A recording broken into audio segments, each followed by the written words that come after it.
थी भारत की दीपशिखा, जिन्होंने स्वतंत्रता की जंग लड़ी और विश्व मंच पर भारत का परचम लहराया। विजया लक्ष्मी पंडित नारी शक्ति की मिसाल, जिन्होंने 1953 में संयुक्त राष्ट्र महासभा की पहली महिला अध्यक्ष बनकर इतिहास रच दिया, और पंडित जवाहरलाल नेहरू की छोटी बहन और स्वतंत्रता सेनानी। इस वीडियो के माध्यम से चलिए जानते हैं उनके जीवन, परिवार और उनकी विरासत की कहानी। चलिए शुरू करते हैं। नमस्कार, मैं प्रियंका और आप देख रहे हैं लाइव लगातार। 18 अगस्त 1900 को प्रयागराज में एक प्रमुख कश्मीरी पंडित परिवार में स्वरूपी कुमारी नेहरू का जन्म हुआ, जिन्हें बाद में विजया लक्ष्मी पंडित के नाम से जाना गया।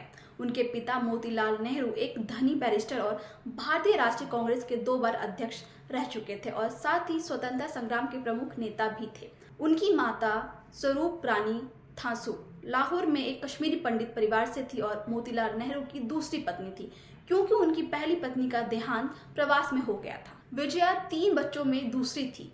उनके बड़े भाई जवाहरलाल नेहरू, जो बाद में भारत के पहले प्रधानमंत्री बने, उनसे 11 वर्ष बड़े थे, और छोटी बहन कृष्णा गठे सिंह लेखिका बनी। विजया का जवाहरलाल नेहरू के साथ गहरा रिश्ता था। वे उन्हें प्रेरणा और मार्गदर्शक मानती थी। उनका बचपन आनंद में बीता, और जहां निजी शिक्षकों और गवर्नेंस ने उन्हें पढ़ाया। 1916 में 16 वर्ष की आयु में वे लखनऊ में कांग्रेस अधिवेशन और एनिबेशन के होम रूल लीग में शामिल हुई। 1921 में 21 वर्ष की आयु में विजया लक्ष्मी का विवाह रंजीत सीताराम पंडित से हुआ, जो गुजरात के काठियावाड़ के एक सफल बैरिस्टर और संस्कृत विद्वान थे। रंजीत ने कलहन की रजत रंगनी का अंग्रेजी में अनुवाद किया था। विवाह के बाद हिंदू परंपरा के अनुसार उनका नाम स्वरूप कुमारी से विजया लक्ष्मी पंडित हो। उनकी 3 बेटियां थीं, चंद्रलेखा मेहता, नयनतारा सहगल और रीता दर।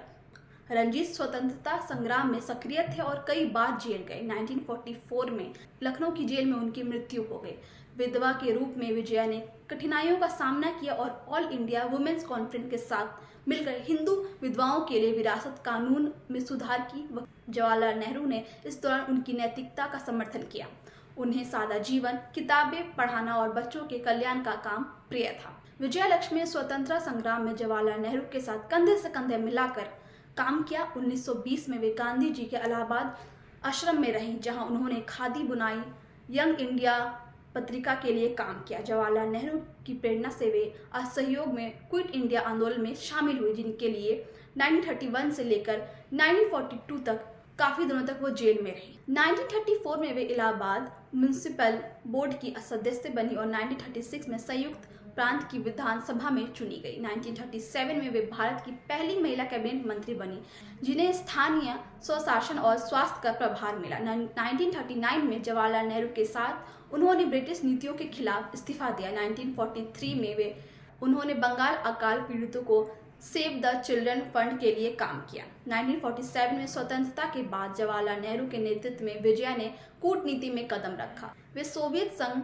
देश जैसे अमेरिका, मैक्सिको, आयरलैंड, यूके और स्पेन में भारत की राजदूत रही। 1946 से 1968 तक उन्होंने संयुक्त राष्ट्र में भारतीय प्रतिनिधि मंडल का नेतृत्व किया। 1953 में वे संयुक्त राष्ट्रीय महासभा की पहली महिला और एकमात्र भारतीय अध्यक्ष बनी। 1944 में उन्होंने अमेरिका में व्याख्यान देकर भारत की आज़ादी के लिए समर्थन जुटाया। 1962 से 1964 तक वे महाराष्ट्र की गवर्नर रही।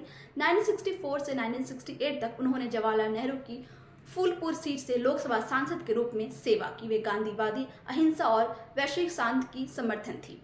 विजया लक्ष्मी का व्यक्तित्व शालीनता, बुद्धिमानता, करुणा का संगम था। उन्हें इतिहास, दर्शन की किताबें पढ़ना, बच्चों के कल्याण के लिए काम करना और खादी पहनना काफी पसंद। उनकी किताबें द इवोल्यूशन ऑफ इंडिया और द स्कोप ऑफ हैप्पीनेस उनकी लेखन प्रतिभा को दर्शाती है। उन्हें ब्रिटिश दमन, जेंडर डिस्क्रिमिनेशन और असामाजिक न्याय से सख्त नफरत थी। जवाहरलाल नेहरू के साथ वैचारिक मतभेद होने के बावजूद वे उनकी देशभक्ति और दृष्टिकोण का सम्मान करते। 1975 में आपातकाल की उन्होंने कूट आलोचना की और 1977 में जनता पार्टी के लिए प्रचार किया। उनकी शालीनता और साहस ने उन्हें विश्व स्तर पर सम्मान दिलाया। विजया लक्ष्मी पंडित को पद्म विभूषण, भारत का दूसरा सर्वोच्च नागरिक सम्मान मिला।